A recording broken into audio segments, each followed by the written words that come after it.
Thank you very much. Well, it's a great pleasure to be here today and to have an opportunity to speak with you. I wanted to cover two subjects. First, the question of the global effort to delegitimize Israel, particularly as it's carried out in the United Nations. And second, the more pragmatic way some want to deal with Israel, which is Iran's 20-year-long effort to get nuclear weapons.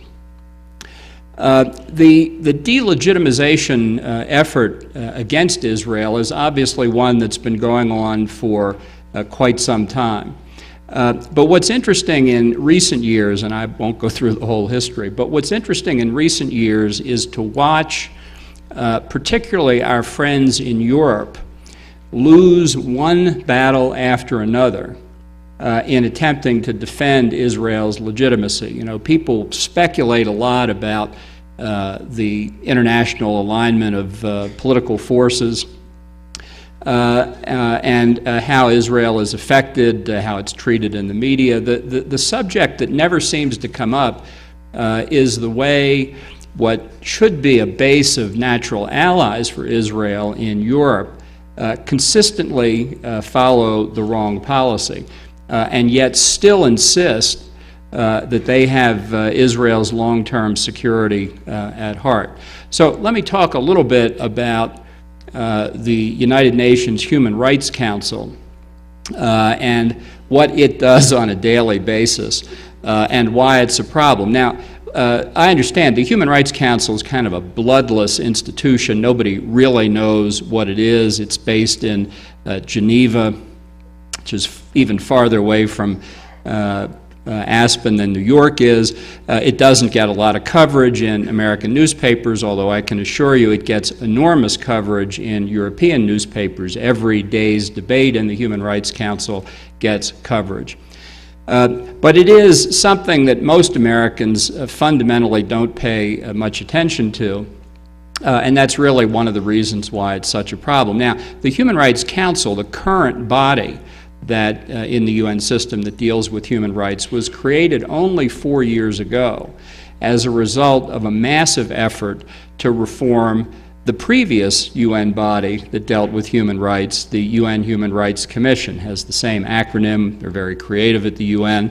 The Human Rights Commission was originally set up at the time of the Universal Declaration of Human Rights. It was one of Eleanor Roosevelt's gifts to the international community. But within a fairly short period of time after decolonization in the 50s and the 60s, it became a focal point in the UN system for criticism of the West in general, and then increasingly the United States and Israel in particular. And the Human Rights Commission would send out rapporteurs to investigate situations in different countries, especially the United States and Israel. One of my favorite Human Rights Commission rapporteurs came to the United States in the 1990s to investigate our commitment to human rights and concluded after several months of touring the great cities of America that Chief Justice Rehnquist should instruct federal judges more thoroughly in the range of international treaties and conventions that dealt with human rights, carefully ignoring the fact we have a Constitution with a Bill of Rights and that actually there's not a lot of authoritarian oppression going on in the United States. But this rapporteur was just fascinated by the lack of attention to the international human rights conventions. That's what this body does. He was here protecting your human rights. I hope you appreciate that. Against the depredations of federal judges who apparently can't read the Constitution. That's the most benign aspect of what the Human Rights Commission did. Mostly what it liked to do was pass resolutions condemning this or that conduct by the United States and Israel. And it was clear by the middle of this decade that the Human Rights Commission had become such a stain on the organization that even Secretary General Kofi Annan agreed that it had to be replaced. So we set out in 2005 with a very substantial campaign together with all of our friends in Europe to eliminate the Human Rights Commission and replace it with something new. And our operating theory was that we would have a whole range of procedural changes in the way that the UN human rights mechanism worked, no one of which on its own would have produced fundamental change, but which taken together would create a totally different body from the existing Human Rights Commission. We were going to make it smaller. We were going to block the influence of the UN's regional groupings. We were going to insist on contested elections for seats on the Human Rights Council so that a Venezuela couldn't get on the new body simply because nobody else in Latin America wanted to run against it. And there were a whole series of reforms like this. We didn't know for sure whether adopting them all would succeed, but at least it was, as they say, a plan. Well, what happened as soon as the resolution that embodied these series of procedural reforms was introduced was that third world countries started going after the procedural reforms one after the other. And our friends in Europe, following their definition of diplomacy, one after the other gave the reforms up. And their argument was, well, look, sure, we'd like this particular reform, but if we give this up but still get everything else, we'll have a better body than what we have now. And that was an argument that we heard repeatedly as each successive procedural reform was abandoned. Eventually to the point where the real motivation of the Europeans became clear. They didn't much care whether the new body was all that different from the predecessor. They just wanted to be able to declare victory, to say we have now a reformed body. I have called this this syndrome the "we never fail in New York" syndrome. Whatever happens, it's always a step forward. And I knew that the game was well and truly lost when the procedural reform that I felt most important was abandoned by the Europeans. And that was, and I got ready for this, that no country would be eligible to serve as a member of the new human rights body if, at the time it sought election, it was under sanctions by the Security Council for violation of human rights or support for terrorism. Now, I know that will stir an enormous debate in this body. It was extraordinarily controversial in New York, and the Europeans, faced with controversy, threw it over the side. And so we created a new body that fundamentally wasn't any different than the body it replaced. When the resolution was adopted by the General Assembly, the United States voted against it, Israel voted against it, and our two other staunchest allies in the General Assembly, Palau and the Marshall Islands. Our European friends, our best European friends, remained silent about the U.S. negative vote.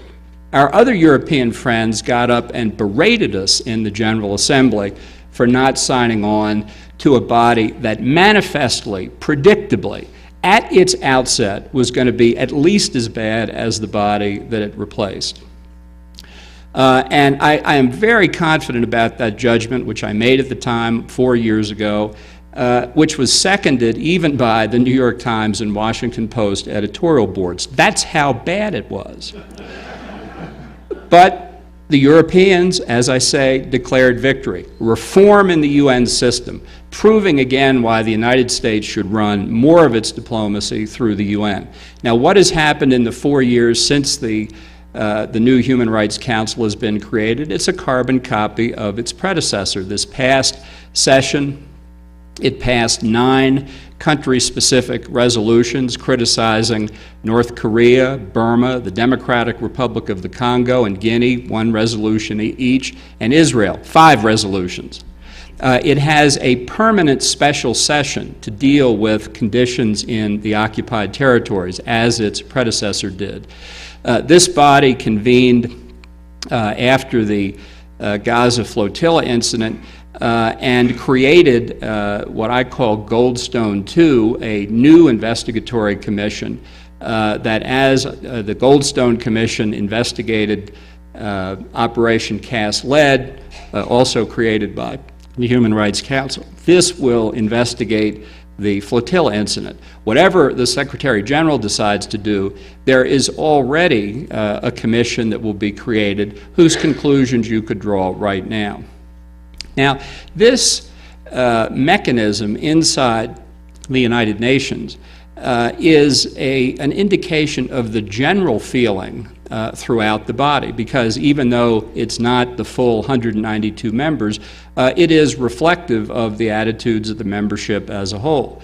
So it's not really surprising that Israel's ambassador to the UN, Gabriela Shalev, said just a few days ago that the attitude in the UN system is nearly as bad today as it was during the period that General Assembly Resolution 3379, the Zionism is Racism resolution, was in force.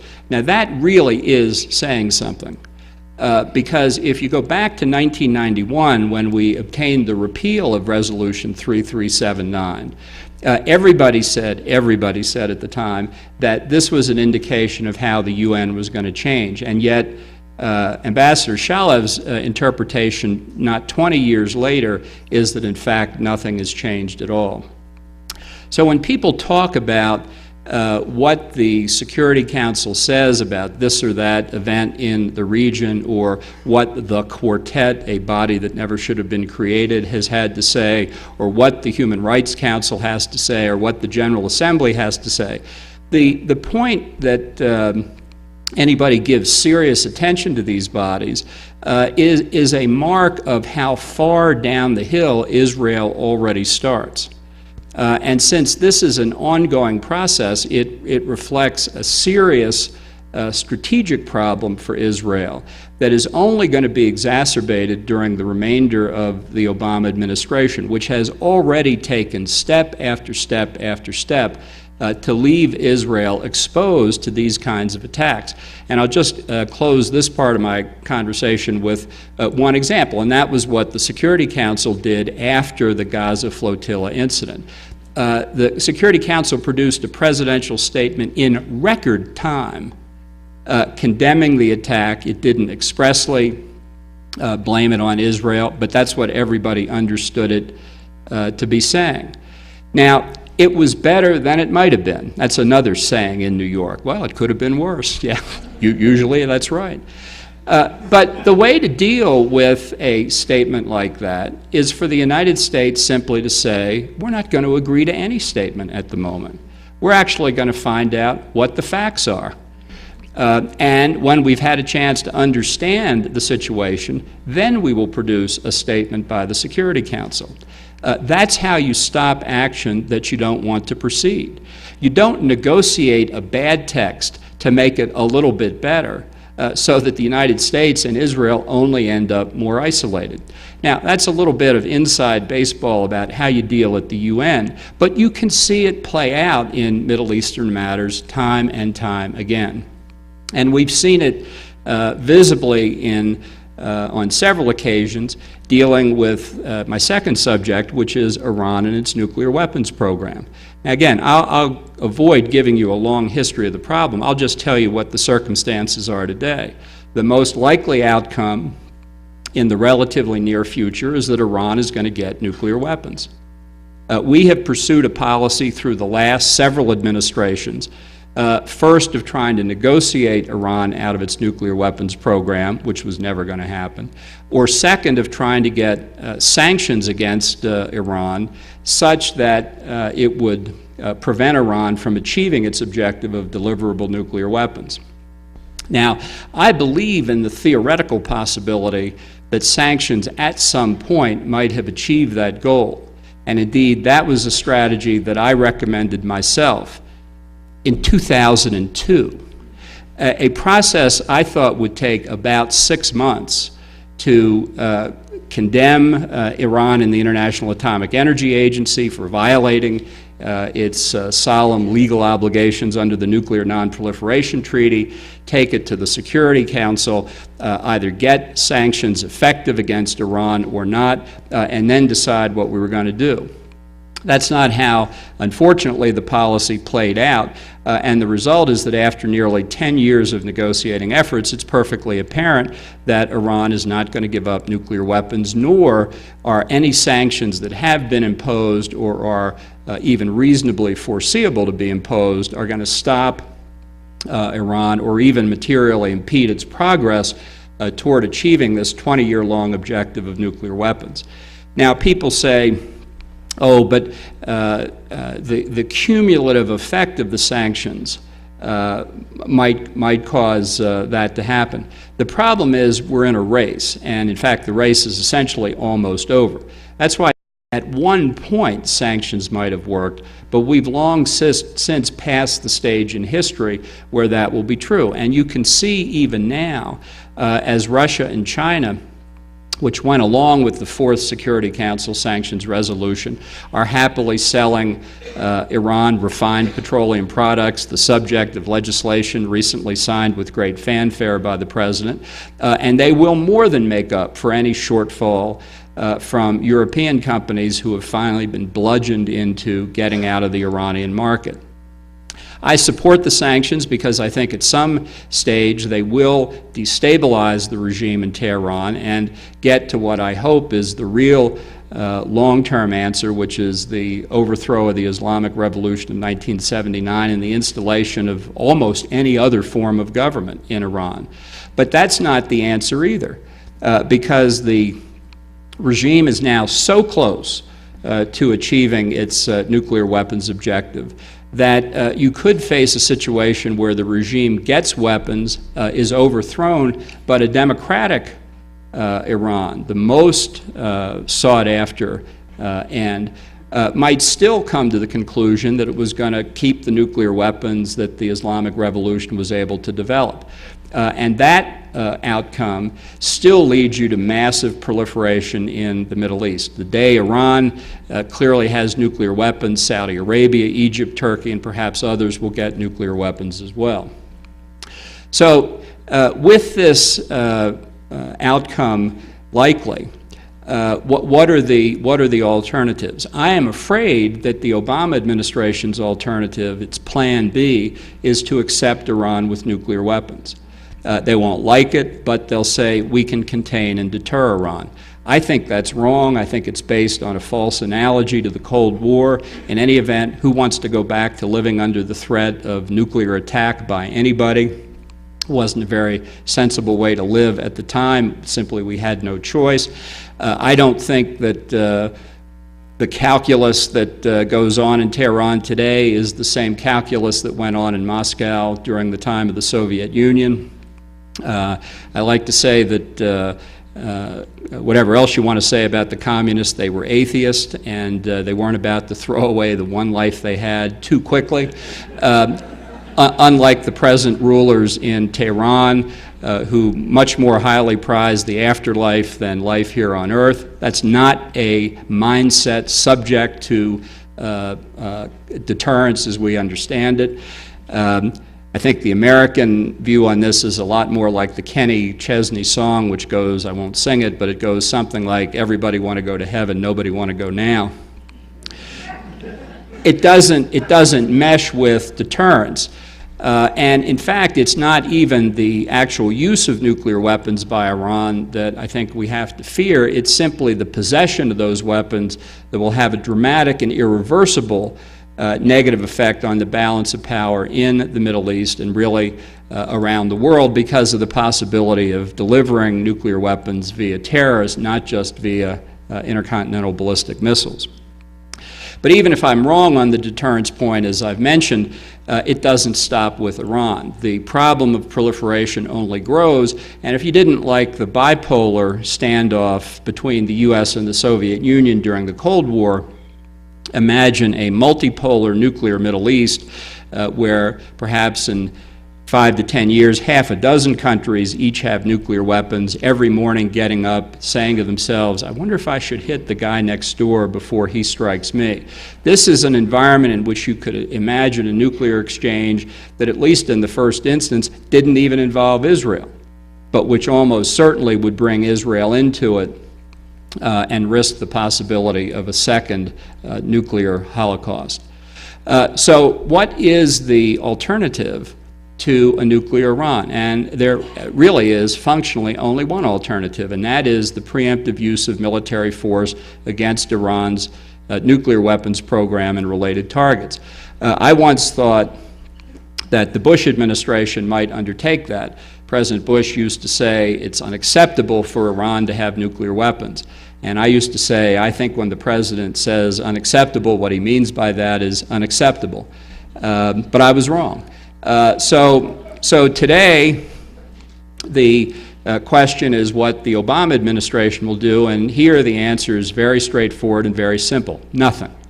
So the spotlight and the pressure obviously then fall on Israel and raise the question, will Israel, as it has done successfully twice before, use preemptive military force against a nuclear program that threatens the very existence of the Israeli state? I don't know what the answer to that is. I do know that the Obama administration is putting enormous pressure on Israel not to undertake military action, and indeed, at least implicitly, has threatened Israel with not resupplying Israel's military forces after an attack on Iran. And it will be a very costly exercise if Israel has to do it, particularly for its Air Force. Since I think one of Iran's most likely forms of retaliation against an Israeli strike would be to unleash Hezbollah, Israel's inability to control the airspace over Lebanon could have extraordinarily negative consequences, particularly for the civilian population of Israel. And the threat not to resupply, especially the lost planes, has to weigh heavily in Israeli thinking. It's one of the reasons why this is such a complicated and difficult decision. Now, there is simply no doubt that an Israeli military strike is an extraordinarily unappealing, unattractive, risky option. But the alternative, as I say, is Iran with nuclear weapons. So you can take your pick on that score. I think from an American point of view, what we need to do now is lay the basis, lay the framework intellectually and politically for defending Israel if it makes the decision to use preemptive military force. This, in my view, would be a legitimate exercise of Israel's right to self-defense. In many respects, it would be in the defense of the United States as well. We're not going to pick the time or the place when Israel does that. You're going to wake up and read about it in the morning papers or hear it in the news. So building that political and intellectual support base has to start now. And that's one of the reasons why the Friends of Israel initiative was put together. It's really under the leadership of Prime Minister Aznar, former Prime Minister of Spain, with a group of Europeans who were hard to put together because there aren't a lot of them who believe in Israel's right to exist and its right to self-defense. We thought the bulk of the activity would be in Europe, but it's obvious we need to do some work here in the United States as well. It's not a question for that group of supporting every single thing Israel does, but it is critical to say that Israel is a normal state, that it is entitled to defend itself, and that as we believe in the United States, legitimate self-defense includes the right to use preemptive military force against powers that are determined to destroy the state itself. So this is a very important time, not so much dealing with this housing settlement on the West Bank or that housing settlement, but with the existence of Israel from the get-go. And that's why I think it's important to talk about, as unpleasant as it is, to talk about the military option against Iran's nuclear weapons program, because otherwise, in short order, you're going to be talking about Iran's nuclear weapons. Thank you very much.